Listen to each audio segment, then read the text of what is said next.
I'm Steven Roy Goodman, host of Higher Education Today. Today's show is thanks to the University of the District of Columbia and KU Leuven. I'm here in Leuven, Belgium, where we'll be talking about computer security and privacy. Bart Preneel is the division head of the Computer Security and Industrial Cryptography Department at KU Leuven, and a former president of the International Association for Cryptologic Research. Günes Acar is a doctoral researcher in the Computer Security and Industrial Cryptography Department at KU Leuven. Welcome to both of you. Thank you. Well, I'm glad you both could make the time to come on to the show today. Maybe if we can start with, what is cryptography? Cryptography is the science to protect information. So historically, cryptography was there to hide information. It comes from two Greek words, kryptos and graphine, which means secret writing. So as long as people could write, they also made information secret. But today, cryptography is used to protect our systems, not only against reading it, but also against modifying it. So our information on the internet or in our banking systems is protected using cryptography. And cryptography is like locks on doors. It moves secrets to keys. So what you do in cryptography is you transfer protection of information to protection of keys. But these keys, they're not like our physical keys. They're actually bits which are stored in like smart cards on our computers, or maybe the password stored in our head. And assuming that we use the same analogy with keys and locks, we have to protect both what's in it, but also I'm assuming that no system is ever 100% secure.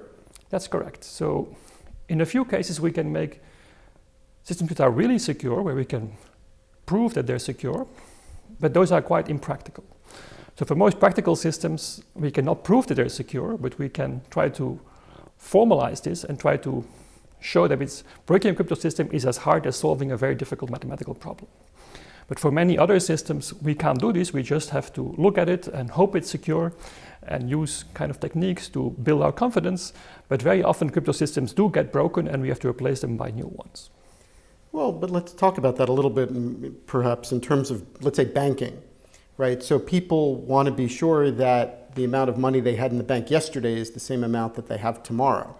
What do we do? What do banks do to make sure that that data is safe? They definitely use the cryptography protocols that, for example, we in our group or the other colleagues in the world are developing.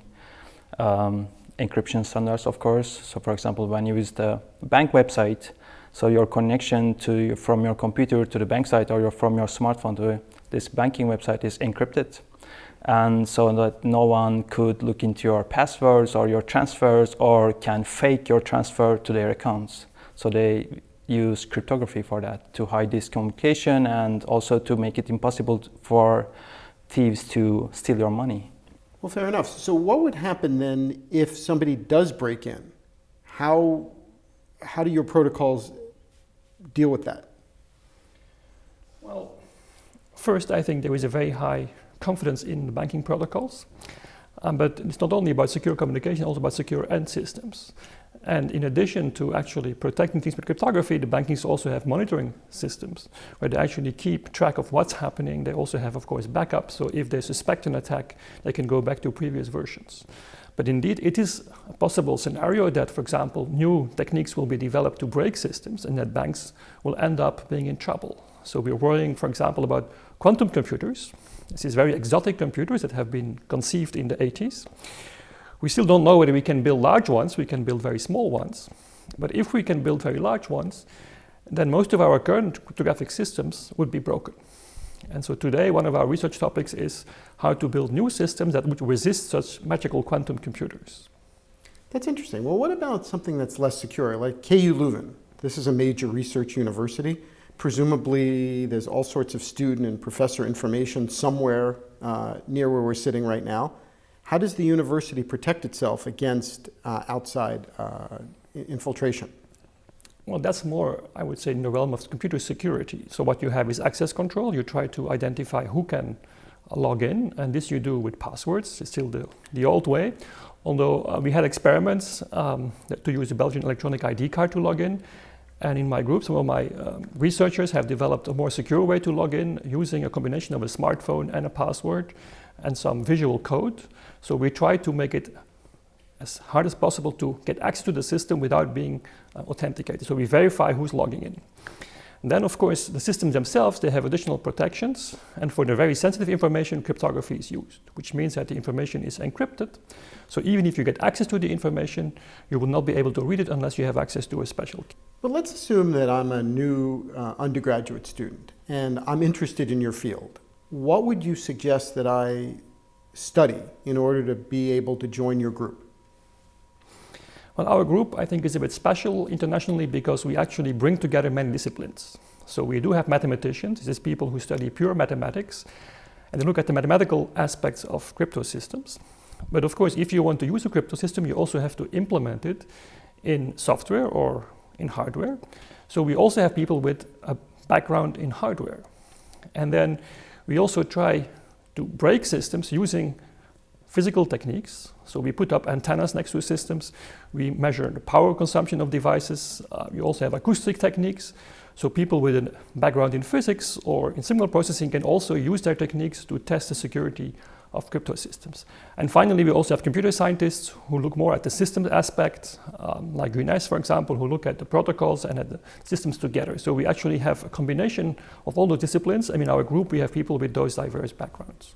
Interesting. Günes, so in terms of your background, what did you study before you got to the university? I studied electronical engineering, but I specialized in computers, programming. Then I worked as a programmer actually for about 5 years before starting my university academic career.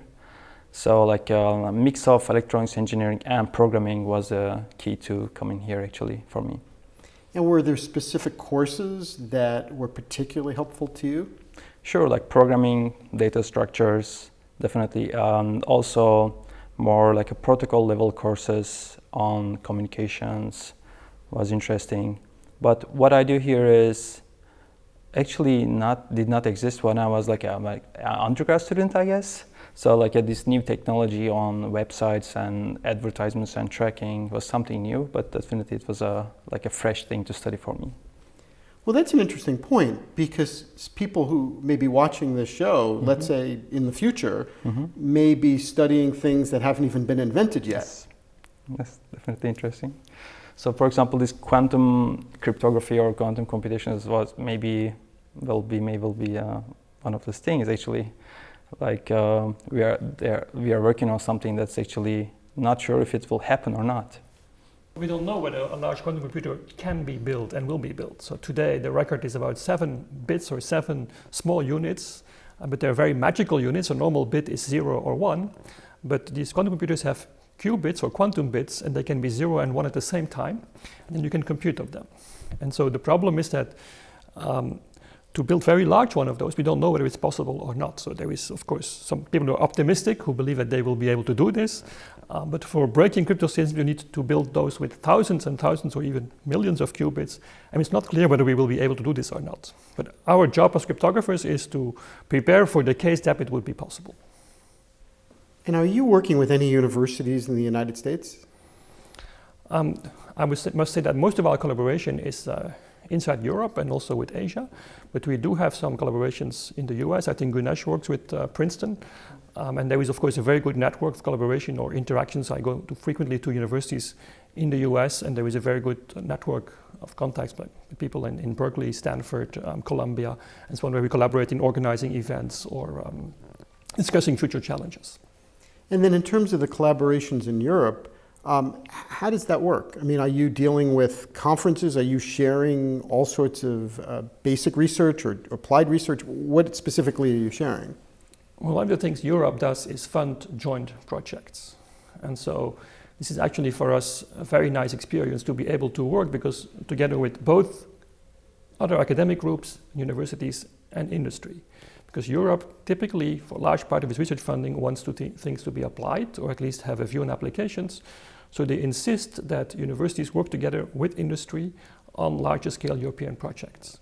So I've been very active in this with our group. We had about 40 or 50 in the past decades. And we've also been running large projects ourselves as coordinators. And what about the security aspects of this in terms of the military? no doubt somebody's going to be thinking about this in terms of the ability for the military to use some of this information in research. So our group is called COSIC, Computer Security and Industrial Cryptography. It was in fact started before my time in the 70s. So the first academic research on crypto dates back to 1974-75, and our group was created in 1978. And I think it was important to emphasize we did not want to work on military aspects, because in the military world, cryptography is enshrined with secrecy. You're not allowed to know what's happened, and there is a lot of secrets. And also in a small nation like Belgium, there is no budget for the military to spend a lot of money on cryptography. I think also in the US, there is some control of the military on crypto research. And you will find that in the universities, I would say rather more theoretical work is being done on cryptography than practical work, because that's reserved for organizations like the NSA. So you're saying that, if I understood you correctly, that you're not dealing with the military all that often, but that in the US you believe that they are? I think it's rather, so first we don't deal with military in general. In my group I don't want to do military research because we want to make the world a better place. We want to actually publish our work and make it available for everybody else. Working for the military, you have to keep secret what you do. I think what's happening in the US in this area is that there is excellent researchers, but I think if you want to get funding for their research, they can get funding from the government, but then they can't publish, which is actually very bad for their career. So they tend to actually work on more theoretical topics where there is less interest from the military. That's one thing. Or they move to industry, because there, of course, industry does need crypto, and there they can do more applied research. So let's just say I was interested, let's say I joined your group and I wanted to work at Google or Facebook. Would that be possible? I mean, I think like we had colleagues who are now working for Google, but Facebook, yeah, I think it should be possible. More or less, I think you have to have a good publication record that kind of proves that you are up to their standards. And I think it's possible. So we strongly encourage that all our PhD students do like in the US and take internships. I know in the US this is very often done for financial reasons. In Europe, actually PhD students, in Belgium, they're quite well paid. So they have no financial incentive to actually go work for a company in the summer, but we still strongly encourage it because we think it's unique if they can go to Google or Intel or Microsoft to actually see how things go in an industrial environment. Very often they also do good research there, and several of them have actually been hired later on by the company. So we think it's a win-win because the students learn a lot, but also our group can get information or expertise from the companies, and we learn what are their relevant problems and we can try to help them solve.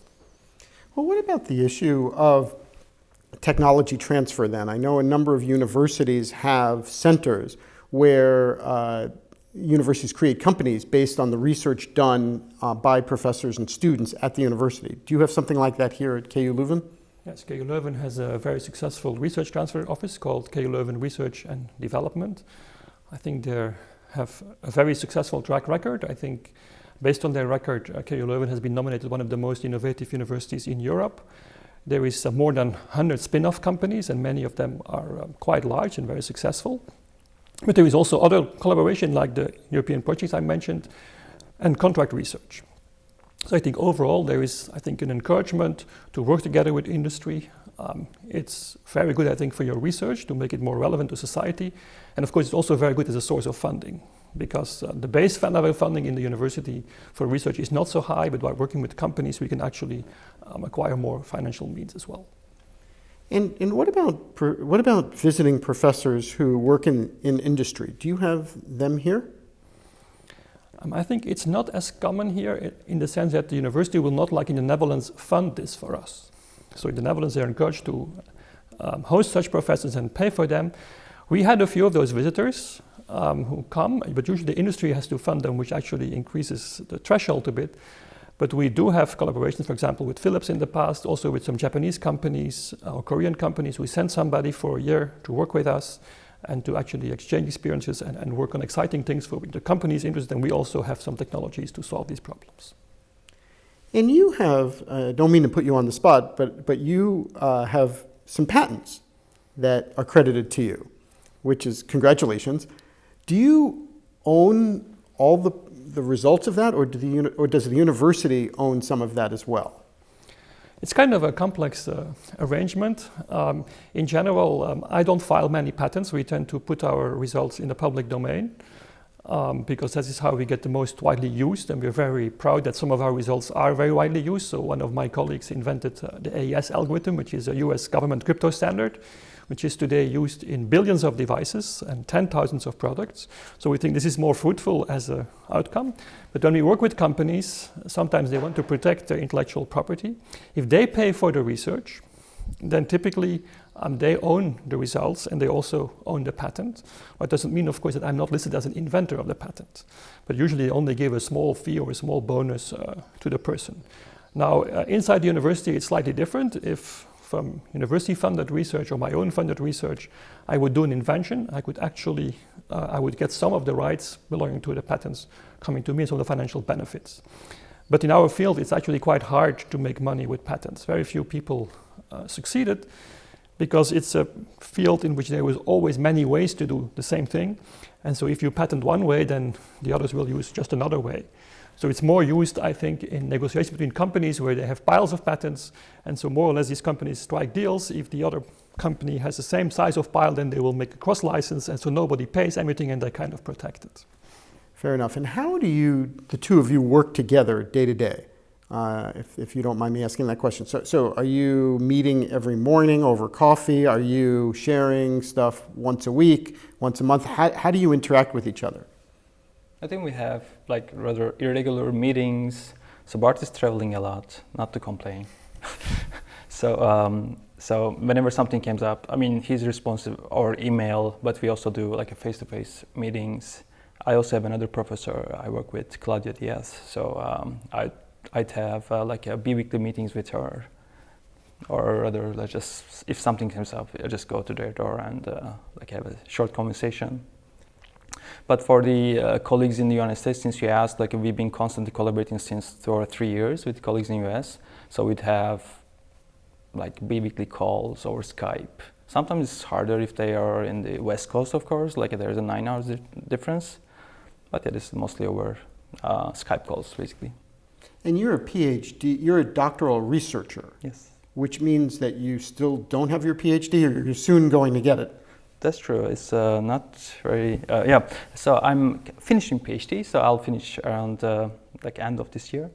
So then I'll be a postdoctoral researcher, hopefully. Yeah, so this is like the last 4 or 5 months. And you plan to stay at the university? Yes, I do. I like research. So as I said, I did a bit like, I worked for private companies in the past, so I definitely prefer academia over companies, but that may change in time, right? And how is your schedule in terms of working with other students? Well, I actually have quite a large group. So the overall team has, which I'm heading, has 5 professors. We have about 15 postdoctoral researchers, and the whole group in total, I think, has 40 PhD students. So of which I think about a third is mine. So it's kind of a hectic schedule, I would say. Of course, maybe different from the US system. Actually, we have quite some postdocs. In the US, this is a bit less usual. And I think sometimes they're at the level of assistant professor, although they don't have the same, I would say, power or influence. But they do typically supervise 1 or 2 PhD students. So it's more like a larger system. So we interact on an ad hoc basis, but there is also weekly working meetings where by topic, and there is several topics. People discuss new papers, they discuss their research. And so I try to go to as many of those as possible to see what's happening and to interact with people. Well, in terms of interdisciplinary research, as you may know, in the United States, that's a big topic, where a lot of our research universities would like to spend more time, or at least publicly spend more time, demonstrating to the general public that experts from different fields are able to work together. How does that work at KU Leuven, if at all? Do you work with, let's say, professors from the psychology department or the political science department? So in fact, already in our group, we have interdisciplinary research because we do have people with hardware background, so electronics. We have people with mathematics background who speak a very different language, people with a more computer science background. But then I think our strongest collaboration we have with the legal profession, because our field actually has many legal edges, like legislation on privacy or currently the crypto debate, who should hold the keys, so government, law enforcement wants to get access to keys. Intelligence agencies wants to weaken crypto systems so they can actually listen to suspects and to the population at large. And so we interact closely with people from the legal profession to try to understand what the legal boundaries are on privacy, legal requirements. Also, Günes was in a study where we looked at the privacy practices of Facebook, and there was a very close collaboration between, on the one hand, the technical department that looked at what is actually happening, and on the other hand, the legal aspects, what is allowed by the law, and are these two things compatible? Well, that does raise some interesting issues, because my understanding is that privacy issues are quite different here in Europe than they are in the US. Like, I believe that you have a right to be forgotten, which we don't have in the US. Is that correct? That's true, yeah. Like Google and some other companies is compelled to actually remove some search results due to this law that is introduced a few years ago, I guess, right to be forgotten. And also the privacy law is a bit different in Europe than in US. So in Europe has this data protection directive and the national laws implementing this directive, and there will be like a new framework in 2 years that will be effective in 2 years. But in US there is just like a different fragmented laws about, let's say, health information or information regarding children, and maybe financial information as well, I guess. So there's this like a fragmented legislation in US, whereas in Europe there's a one monolithic law, let's say, or directive implementing these laws. Well, let's take your point about health. That's interesting. So let's say you had some disease, and somebody posted on Facebook that you had that disease. Would that be a violation of privacy here in Europe? Wow, since this is not a company, so I'm not a lawyer, of course, like a disclaimer, but since this is a company, I don't know what the ramifications. So if this was a company sharing your data without your consent, that will, to my understanding, will be a violation of the privacy laws in Europe. But if this was let's say, your brother or sister, I think that will be a different story. I do think that it also applies to individuals, but maybe under different legal principles. But again, I'm not a lawyer, but people, for example, have been taking pictures of car drivers who were speeding and posted them on the internet, and they actually got prosecuted for this. But in general, I think also a very big difference between the US and Europe is that US has few and more fragmented laws, but then enforcement can be very tough.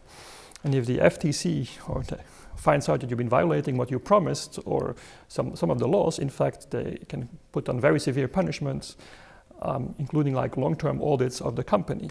While in Europe, we have very strict laws, but enforcement, I would say so far, has been less than desirable. So we have about 1,200 people working for data protection agencies or offices. But in general, the enforcement is weak. It's also scattered. For example, in the case in Belgium against the Belgian Privacy Commission against Facebook, now a judge has ruled that this case should be brought to an Irish judge and not to a Belgian judge. So Europe actually is in a legal sense quite complex. And so fines are very low, and I think most privacy officers prefer to actually give nudges or issue warnings rather than actually give very high fines. And the fines they give, I think, to the large companies, they're more like pocket money. Now, there is some concern among the industry that this will change with the new GDPR, the new legal framework, because their fines can be up to 4% of global turnover.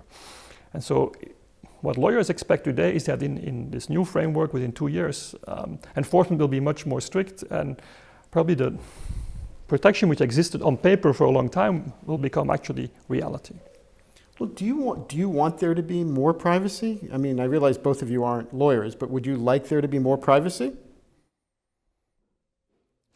For sure, I think that what has happened in technology, every development in technology of the last decades has eroded our privacy. And some of these developments, like social networks, of course, are very positive for society. But on the other hand, I think they've been concentrating power in very few hands. And typically, in the large internet players, typically US-based, although, of course, in Russia and China, there are similar large players which do the same thing. They collect massive amount of information in terms of cloud technologies, and they collect all this information, and they try to exploit this for financial gains.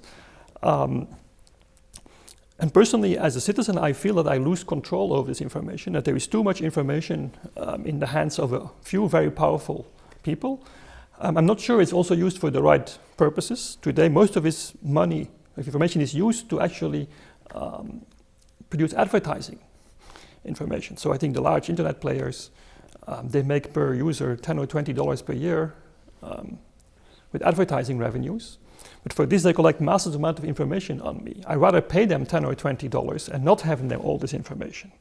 But of course, on their scale, with billions of users, this is a very large income, and they're not willing to give it up.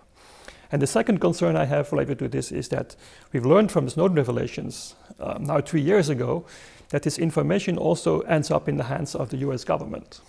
So with the PRISM program, the US government has apparently a view on what's in those companies. And so not only industry, but also government has access to this information, and I think they're overreaching. And of course, I'm assuming that you would also be concerned about the opposite side as well, where all of a sudden kind of encryption prevents the police from having access to information of the really bad guys. It is a concern, but I think if you look at the state of the art today, so I do think that my information in my bank is reasonably protected, and if I have a conversation with somebody on the internet, as an expert, I want to protect it, I can protect it against the average user. But with the state of the art today, I cannot protect myself against the government. So because of technologies they have developed, and because the way the infrastructure has been built, which is very centralized, and the fact that my devices get updated all the time, which means they can also put backdoors during the update. So I don't think that today it's possible to protect yourself against a very powerful opponent, which is a large corporation or a government. So in that sense, I think with technology, although the FBI has been complaining and the police in Europe has been complaining about encryption used by terrorists and criminals, I think in general they have the upper hand. Maybe not because they have the content of the conversation, but they have the metadata, which means where am I, who am I talking to, which website am I visiting. So there is a good example of this Salah Abdeslam, this terrorist, which was hiding in Brussels. And he was actually found because he was renting fancy German cars. And these cars now have built-in tracking mechanisms. So while the police is complaining they can't listen anymore to the conversation, they can actually track everybody everywhere. So I'm not sure that they completely present the situation correctly. They have much more information than they ever had before.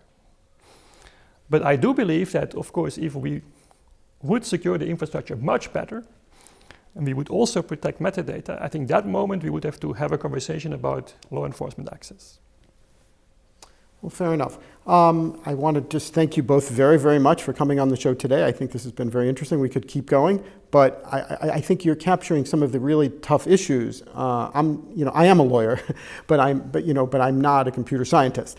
So I think this is an interesting discussion, but I wish we could explore this some more, because I really think that there are serious societal issues in terms of privacy, in terms of research, in terms of metadata, in terms of what this means for society, and in terms of protecting regular citizens. So thank you both for taking the time to come today.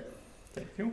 If you would like additional information about Bart Preneel or Günes Acar, please visit kuleuven.be. If you have comments or suggestions about higher education today, please send an email to our viewer mailbox at highereducationtoday@topcolleges.com. Thank you for watching. We will continue to bring you quality discussions about important matters in today's college and university world. Please join me again for another edition of Higher Education Today. I'm Steven Roy Goodman, and you've been watching Higher Education Today.